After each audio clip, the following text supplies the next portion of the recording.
Halo teman-teman, bertemu lagi dengan saya. Setelah kemarin kita membahas tentang dikotomus mulai dari GRM, GPCM, nah nggak lengkap makanya kalau kita nggak mencoba simulasi analisis PCM, Partial Credit Model. Partial Credit Model ini adalah sebetulnya pengembangan dari model RAS di data dikotomi. Oke, di sini saya sudah siapkan uh, sintaksnya atau perintahnya. Di sini perintahnya sudah seperti ini, dan data sudah saya direktorikan pada folder bahan di mana data wgg 4txt itu ada di folder tersebut. Oke, kita mulai saja. Kita panggil dulu datanya. Oke ya, data seperti kemarin sama persis, sama seperti yang dianalisis pada GRM dan GPCM. Oke. Kalau kemarin kita bekerja dengan tools LTM, nah untuk PCM ini kita menggunakan tools ERM.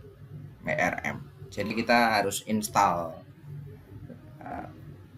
ERM dulu. Kalau seandainya teman-teman mungkin belum install, teman-teman bisa ketik ini install packages ERM. Nah, ini nanti akan langsung terinstall. Ini ada kesalahan pada oke ya, ERM ini nanti akan langsung dia masuk pada folder install ketika di ini. Nah, seperti ini. Karena punya saya sudah terinstall, jadi tidak perlu dilanjutkan. Kalau teman-teman mau install pilih Indonesia dan nanti bisa dilanjutkan. Oke. Atau kalau enggak, teman-teman bisa pakai di tombol ini, teman-teman packages, mana coba packages. Nah, ini packages, install package, teman-teman bisa pilih juga nanti di Indonesia, terus pada akan ada banyak package di situ. Oke. Tapi kita tidak belajar di situ sekarang. Selanjutnya kita run saja. Library-nya kita jalankan dulu, kita panggil. Oke, sudah terpanggil. Ciri-cirinya sudah terpanggil, maka di sini sudah ada tanda untuk memulai perintah selanjutnya berwarna merah seperti ini. Kita analisis PCM data. Oke. Ya, sudah kelihatan ya. Wah, jadi ada B1, B2, B3, butir 1 sampai butir 6. Kita bisa langsung cek di sini PCM-nya. Nah, ini data PCM-nya.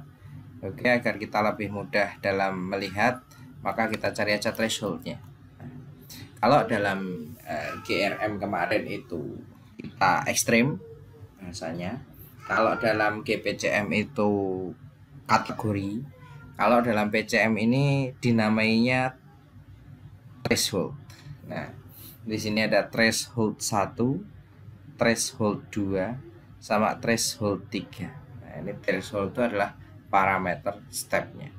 Nah, untuk lebih mempermudah kita membaca, kita bisa plot saja. Oke. Nah, ini plottingnya seperti ini. Ini thresholdnya. Nah,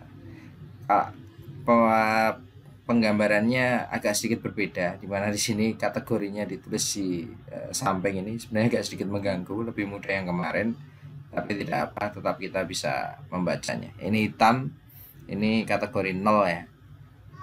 Kategori 0 ya, ini merahnya kategori 2, kategori 1, mohon maaf. Hijaunya ini kategori 2 dan biru itu kategori 3. Kategorinya itu ini berpotongan di sebelah kiri sini bagus, ini di sini berurutan, tapi yang perpotongan antara kategori 2 dan kategori 3 itu ada jauh di atas dimensi ability 4 ya. Jadi dia sangat tinggi sekali. Oke, tapi so far ini runtut. Yang kedua ini juga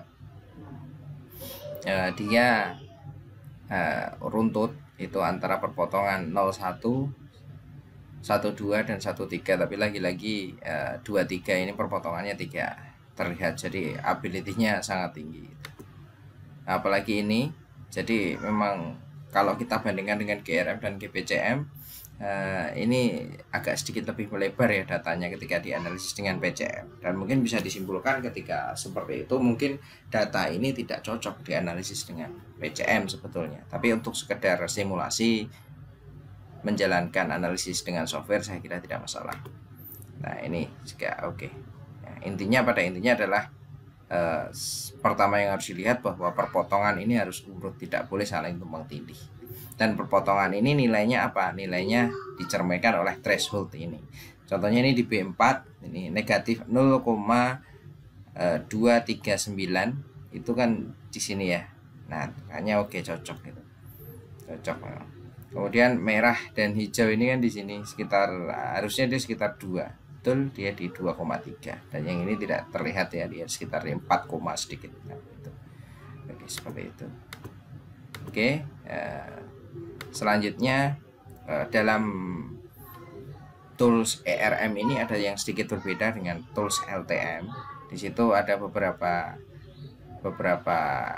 cara penulisan yang berbeda. Misal di sini person parameter ya.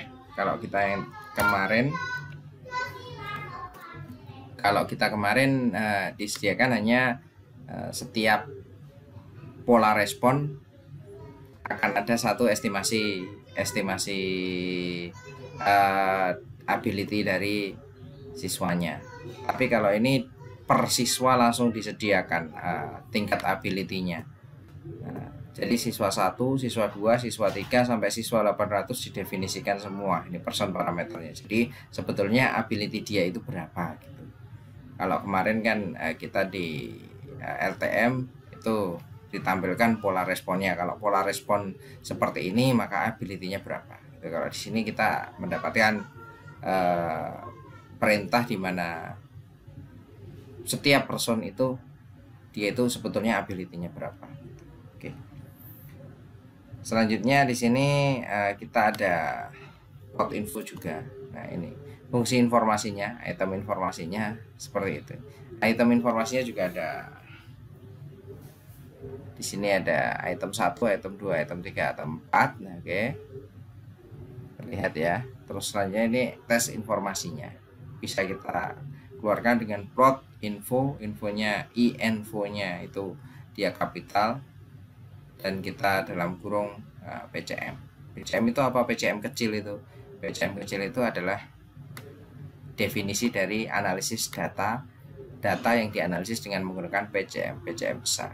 Jadi kalau seandainya kita menggunakan R, itu kita perlu hati-hati menggunakan kapital dan non kapital karena dia dibaca beda.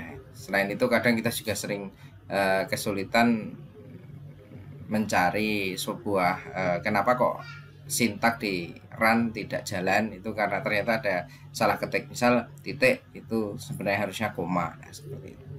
Oke, sekian sharing tentang PCM. Terima kasih. Mohon bantuan untuk like and subscribe.